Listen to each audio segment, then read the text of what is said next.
Büyük Türk denizcisi, coğrafyacısı, haritacısı Ahmet Muhittin Piri, Osmanlı tarihindeki benzersiz bilimsel ve askeri başarılarının ardından 1554'te düşmandan kaçtığı gerekçesiyle ve Kanuni'nin fermanıyla başı kesilerek öldürüldü. Yaşı 80'i geçmiş Piri Reis'in bedeni denize atıldı. Malı müsaade edildi, mezarı olmadı.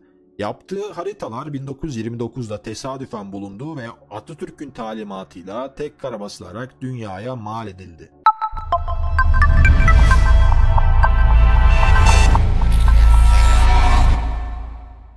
Video girişinden de baktığımız kadarıyla dostlarım, bugün sizlere Piri Reis'ten bahsedeceğiz. Piri Reis'in ölümü biraz muamma bir durum ve yazılan rivayetleri sizlere bu videonun içerisinde aktaracağım dostlarım. Ve video sonunda sizler bu rivayetlerin hangisinin doğru olduğunu, hangisinin yanlış olduğunu bana yorumlarda bildirirseniz bizi bilgilendirmiş olursunuz dostlarım. Portekizliler Basra Körfezi'nin girişindeki Hürmüz Adası'nın 1515'te ikinci defa fethederek bu körfez yoluyla yapılan ticareti kontrol etme imkanına sahip oldular.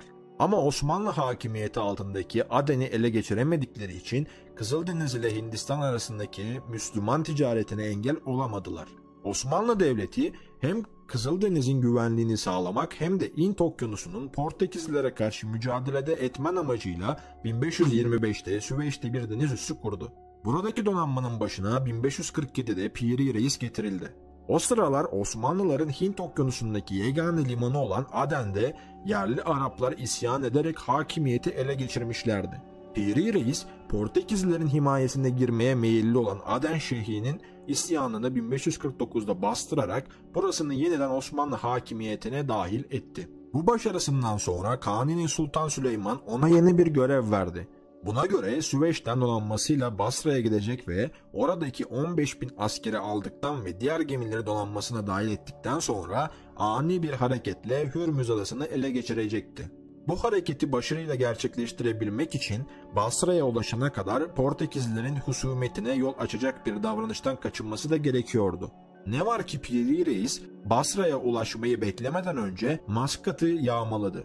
Daha sonra kendi donanmasıyla ve kuvvetleriyle Hürmüz Kalesi'ni muhasara etti. Hürmüz'deki Portekiz garnizonu hazırlıklı olduğundan kuşatmaya uzunca bir süre direndi. Piri Reis kaleyi fethedemeyeceğini anlayınca kuşatmayı kaldırarak Basra'ya çekildi. Orada Basra Beylerbeyi Kubat Paşa'nın kendisini soğuk bir şekilde karşılaması ve kadırgalarına kürekçi temin etmede yardımcı olmaması üzerine Süveyş'e dönmek niyetiyle ganimetle yüklü 3 kadırgayla Basra'dan ayrıldı.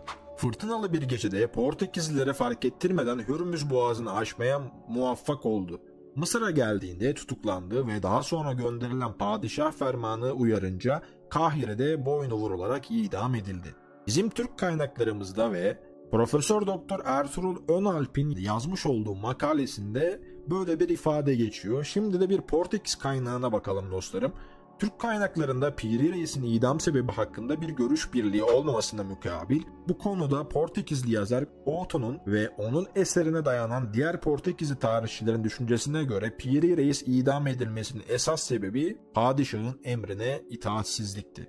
Padişahtan aldığı talimata göre Piri Reis önce Basra'ya gitmesi ve orada hazır bulunan 15.000 askeri ve diğer gemileri donanmasına dahil ettikten sonra ani bir saldırıyla Hürmüz Adası'nı ele geçirmesi gerekiyordu. Dolayısıyla Basra'ya varana kadar başka bir işle uğraşmamalı, yani Portekizlilerin dikkatini çekmemeliydi. Dikkat edilecek olursa bu itaatsizlik Osmanlılar açısından iki vahim sonuç doğurmuştur.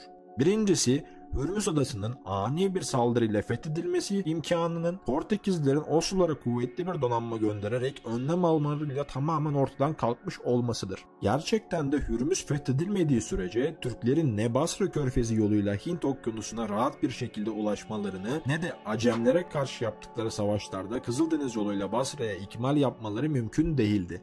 İkinci sonuç ise Basra'ya gönderilen donanmanın büyük bir kısmının orada atıl vaziyette yatması sebebiyle Portekizlilerin gerek Basra Körfezi'nde gerekse Aden sularında ve hatta Kızıldeniz'de Osmanlılara karşı deniz üstünlüğünü elde etmeleriydi. Bu durumda Harameyn, yani İslam'ın kutsal şehirleri Mekke ve Medine Portekiz tehdidine her zamankinden daha fazla maruz kalmış oluyordu. Yine Önalp'in çalışmalarına göre Türk tarihçileri arasında da Piri Reis'in idam sebebi hakkında fikir birliği bulunmaz. Tarihçi Mustafa Cezar, eski Osmanlı kaynaklarının hemen hemen hepsinde yer alan bir rivayete göre Piri Reis'in Hürmüz muhasarasını kaldırmasının sebebi şehirdeki Portekiz kumandanının rüşvet almasıdır. Müverri Ali ve Peçevi de bu rüşvet meselesine temas etmekle beraber hadiseyi Kubat Paşa'nın garazına atfederek para mukabilinde muhasara kaldırma riayetinin sıhhatine inanmamaktadır. Kimi tarihçiler onun Maskat ve Hürmüz'deki Müslüman halkı yağmaladığı için idam edildiğini de ileri sürer. Kimileri ise Piri Reis'in Basra'ya büyük bir ganimetle geldiğinde bundan pay almak isteyen Kubat Paşa'yı reddetmesinin bir dönüm noktası olduğunu, Paşa'nın ona garez duyarak katledilmesini sağlamak için padişaha mektuplar gönderildiğini belirtti. Tarihçi Yılmaz Öztuna ise bu konuda şunları söyler. Piri Reis'in bu pek parlak ve meşakkatli seferi, Türk amiralinin bilgisini ve servetini kıskanan rakiplerini azdırdı. Beylerbeyi payesiyle Mısır'a, Basra'ya ve Arabistan'da kendi fethettiği toprakların başına getirileceğinden çekinilmiş olmalıdır. Rakiplerin istismar ettikleri konu, Portekiz donanmasının Türk donanmasının karşısına çıkmaya cesaret edememesine rağmen ciddi hiçbir sebep olmaksızın Küçük Hürmüz Adası'nın fethinin gerçekleştirilmemesi, bilhassa Piri Reis'in donanmayı Basra'da bırakıp Süveyş'e getirememesidir. Bu iki husus üzerinde durmak lazımdır. Türk denizcilerinde umumiyetle bütün milletlerin denizcilerinde olduğu gibi gemi adeta kutsal, canlı, sevilmekten ileri bir hisle bağlanılan bir varlıktır. Her Türk kaptanı yarın İstanbul'da Paşa Kapısı'nda bana emanet edilen teknenin hesabı sorulur endişesi içindeydi.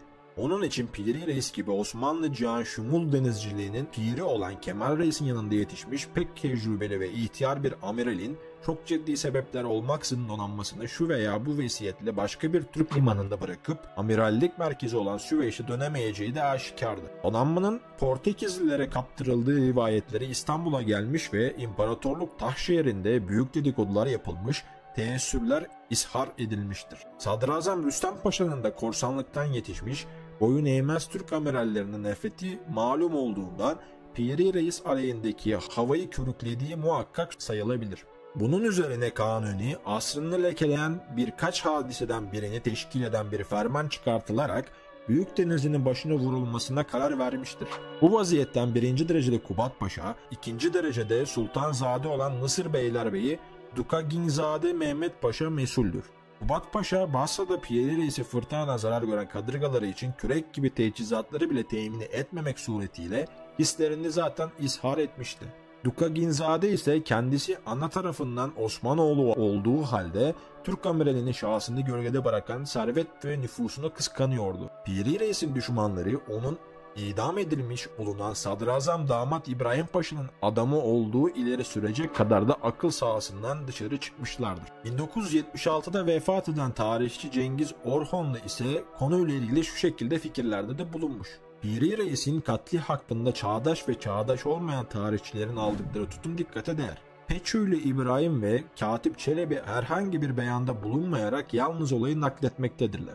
Onun Hint donanmasının kaptanlığında haleflerinden biri olan Seydi Ali Reis, diğer tarihçilerden ziyade gerçekleri bilmesi muhakkak olmasına rağmen manalı bir sükutla olayı geçiştirmektedir. Bununla beraber bazı tarihçilerde uygulanan karar hakkında çok gayretkeştirler. Mehmet Efendi, Celalzade Mustafa ve Mustafa Ali gibi tarihçilere göre Piri Reis menfaatini gözeterek teslim olmak üzereyken Hürmüz muhasarasını kaldırmış, bunun yanı sıra Hint donanmasını Basra'da bırakarak 3 kadırga ile kaçmıştır. Orhonlu Piri Reis'in Hürmüz kuşatmasını kaldırarak Basra'ya çekilmesini, o oradan ayrıldıktan kısa bir süre sonra güçlü ve dinlenmiş bir Portekiz filosuna yardıma gelmesi sebebiyle son derece isabetli verilmiş karar olduğu ifade eder.